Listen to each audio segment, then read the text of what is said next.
Tidak semua penumpang yang kita antar adalah manusia. Sebagian dari mereka hanya terlihat seperti manusia. Duduk diam di belakang, tidak banyak bicara, dan terkadang terlalu sunyi untuk ukuran orang hidup. Malam itu, aku tidak menyangka bahwa satu keputusan kecil akan membuatku mengalami kejadian yang tidak akan pernah kulupakan seumur hidup. Namaku Dika. Aku seorang tukang ojek. Sudah hampir 4 tahun aku bekerja di kota kecil ini. Biasanya, aku hanya mangkal di dekat terminal atau pasar, menunggu penumpang sampai malam, lalu pulang sebelum terlalu larut. Karena di kota ini, ada beberapa jalan yang sebaiknya tidak dilewati setelah tengah malam. Dan malam itu, aku melanggarnya. Jam sudah menunjukkan pukul 11 malam. Sebagian besar tukang ojek lain sudah pulang. Terminal mulai sepi. Lampu-lampu toko satu persatu dimatikan. Aku sebenarnya juga sudah ingin pulang. Tapi saat itu, aku masih menunggu satu penumpang terakhir. Biasanya, di jam segini masih ada saja orang yang butuh ojek. Entah itu pekerja malam atau orang yang pulang terlambat. Beberapa menit berlalu, dan saat aku hampir menyerah, seseorang berdiri di depan pangkalan. Seorang wanita, memakai baju putih panjang, rambutnya terurai, basah, seperti habis kehujanan. "Ada ojek?" tanyanya pelan. Suaranya sangat pelan, hampir tidak terdengar. Aku mengangguk. "Kemana, Bu?" Wanita itu menunjuk ke arah jalan yang jarang dilewati.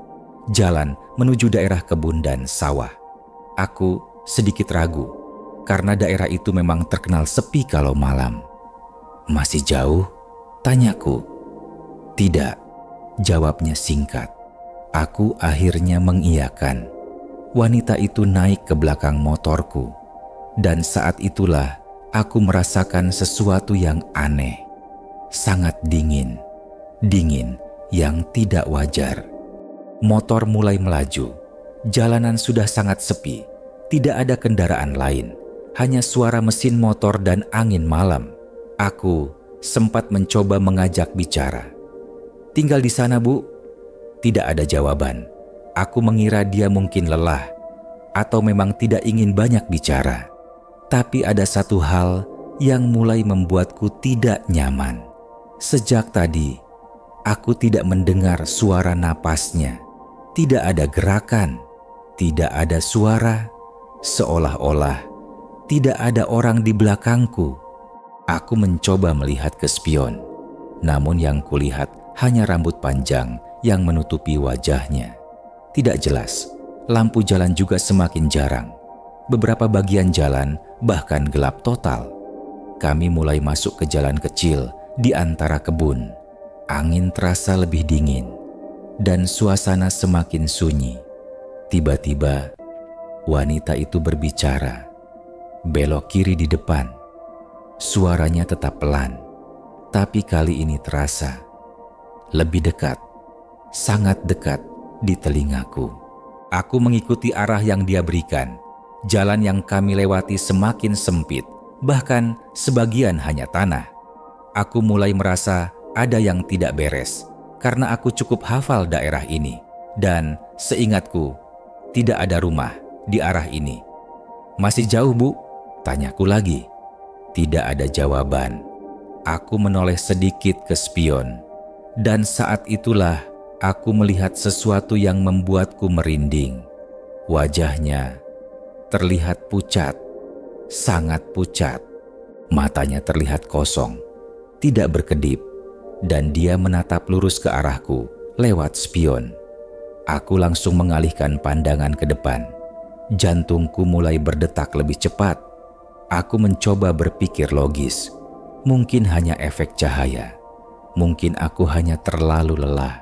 Namun perasaan tidak enak itu semakin kuat. Dan tiba-tiba dia berkata lagi, "Sebentar lagi sampai." Beberapa meter di depan, aku melihat sesuatu. Sebuah rumah. berdiri sendirian di tengah gelapnya kebun. Tidak ada rumah lain di sekitarnya. Lampunya menyala redup. Aku menghentikan motor di depan rumah itu. Wanita itu turun perlahan, tanpa suara.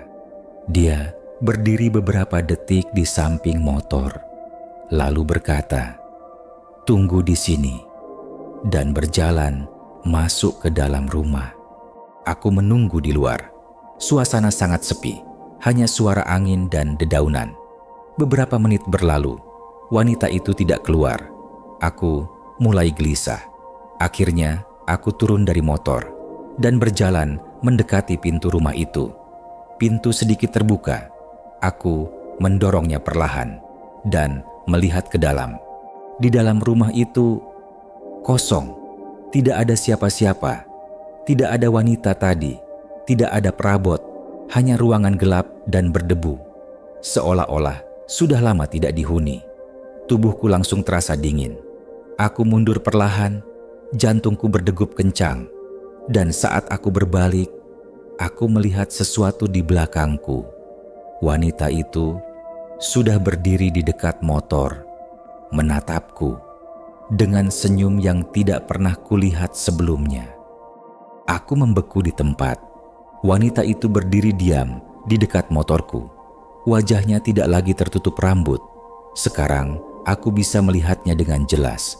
Kulitnya pucat, matanya kosong, dan senyumnya terlalu lebar untuk terlihat normal. Perlahan dia mengangkat tangannya, menunjuk ke arah dalam rumah, seolah-olah menyuruhku masuk. Aku tidak bergerak. Kakiku terasa berat, dan entah kenapa tubuhku seperti sulit dikendalikan. "Masuk," katanya pelan. Suara itu terasa aneh, seperti tidak berasal dari mulutnya. Lebih seperti langsung terdengar di dalam kepalaku. Aku mencoba mundur, tapi langkahku terasa lambat, seolah ada sesuatu yang menahanku. Wanita itu mulai berjalan mendekat, setiap langkahnya pelan, tanpa suara. Namun jaraknya semakin dekat. Jantungku berdetak sangat kencang. Dan saat dia sudah hanya beberapa langkah dariku, tiba-tiba terdengar suara lain. "Jangan masuk!" Suara itu datang dari belakangku. Aku langsung menoleh. Seorang pria tua berdiri di pinggir jalan. Dia memegang senter kecil. Cahaya senter itu menyorot ke arah kami. Dan dalam sekejap, wanita itu menghilang. Begitu saja, seperti kabut yang tertiup angin. Aku terdiam, tidak percaya dengan apa yang baru saja kulihat. Pria tua itu mendekat. "Cepat pergi dari sini," katanya tegas. Aku langsung naik ke motor tanpa banyak berpikir. Tanganku gemetar saat menyalakan mesin. Pria tua itu berdiri di sampingku. "Jangan pernah berhenti di jalan ini lagi kalau malam," katanya. Aku mengangguk. Tanpa menunggu lama, aku langsung tancap gas meninggalkan tempat itu. Aku tidak berani melihat ke belakang.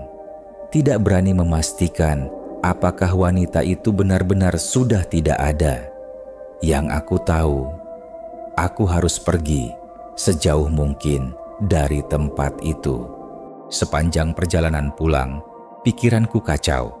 Apa yang sebenarnya baru saja terjadi? Siapa wanita itu? Dan kenapa dia bisa tiba-tiba menghilang? Setelah sampai di rumah, aku langsung mengunci pintu.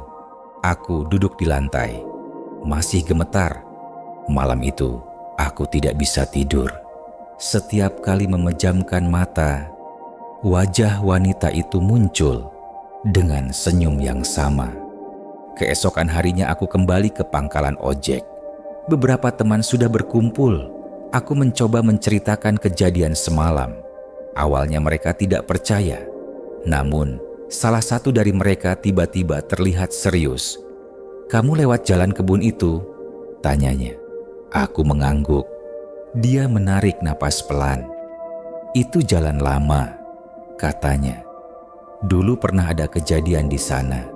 Menurut cerita yang aku dengar, beberapa tahun lalu ada seorang wanita yang meninggal di jalan itu. Dia kecelakaan saat pulang malam. Sejak saat itu, sering ada yang melihat sosok wanita di sekitar sana, terutama tukang ojek, karena katanya dia suka menumpang dan membawa orang ke tempat yang tidak seharusnya. Aku merasakan bulu kuduku berdiri lagi. Aku teringat satu hal. Wanita itu tadi meminta aku menunggu. Kalau saja aku masuk ke dalam rumah itu, aku tidak tahu apa yang akan terjadi. Mungkin aku tidak akan pernah kembali. Sejak hari itu, aku berjanji pada diriku sendiri, tidak akan pernah mengambil penumpang di atas jam 10 malam. Beberapa hari berlalu, aku mencoba melupakan kejadian itu. Namun setiap malam, aku selalu merasa seperti ada yang memperhatikan. Kadang saat sedang di jalan, aku merasa seperti ada seseorang di belakangku, padahal tidak ada siapa-siapa. Perasaan itu tidak pernah benar-benar hilang. Sampai suatu malam, hujan turun deras. Aku sedang dalam perjalanan pulang. Tanpa sadar, aku melewati jalan yang sama lagi. Jalan kebun itu. Aku ingin berbalik, tapi sudah terlanjur masuk terlalu jauh. Dan saat itulah, aku melihat seseorang berdiri di pinggir jalan. Seorang wanita dengan baju putih, basah oleh hujan. Jantungku langsung berdetak kencang. Dia mengangkat tangannya, seperti meminta tumpangan. Aku menahan napas, dan tanpa berpikir panjang, aku langsung memutar gas dan melewatinya begitu saja. Namun saat aku melihat ke spion, wanita itu tidak lagi berdiri di pinggir jalan. Dia sudah duduk di belakangku. Tanpa aku sadari, tubuhku langsung kaku. Aku tidak berani menoleh, hanya bisa menatap lurus ke depan. Perlahan aku bisa merasakan sesuatu. Dingin, sangat dingin. Persis seperti malam pertama. "Kenapa kamu tidak berhenti?" Suara itu terdengar di telingaku. Pelan, tapi jelas. Aku tidak menjawab. Tanganku semakin erat menggenggam setang motor. Aku hanya ingin keluar dari jalan itu. Tiba-tiba motor terasa berat, seolah ada beban yang sangat besar di belakang. Kecepatannya menurun, padahal gas sudah aku tarik penuh. Dan suara napas mulai terdengar tepat di belakang telingaku. Aku hampir kehilangan kendali. Namun di kejauhan, aku melihat cahaya lampu jalan utama. Aku langsung mengarah ke sana. Begitu keluar dari jalan kebun, beban di motor tiba-tiba hilang. Dan saat aku melihat ke spion, tidak ada siapa-siapa. Aku berhenti di pinggir jalan. Tubuhku gemetar hebat. Aku melihat ke belakang. Kosong, tapi aku tahu dia tadi benar-benar ada. Sejak malam itu, aku berhenti bekerja sebagai tukang ojek malam. Aku hanya menarik penumpang di siang hari dan selalu menghindari jalan itu. Namun sampai sekarang, kadang aku masih mendengar cerita dari teman-teman. Masih ada yang melihat wanita itu. Masih ada yang menumpangkannya. Dan tidak semuanya kembali. Jika suatu malam kalian berada di jalan sepi dan melihat seseorang berdiri sendirian di pinggir jalan, meminta tumpangan, pastikan dulu satu hal. Dia benar-benar manusia. Karena kalau tidak, mungkin kalian tidak akan pernah sampai tujuan.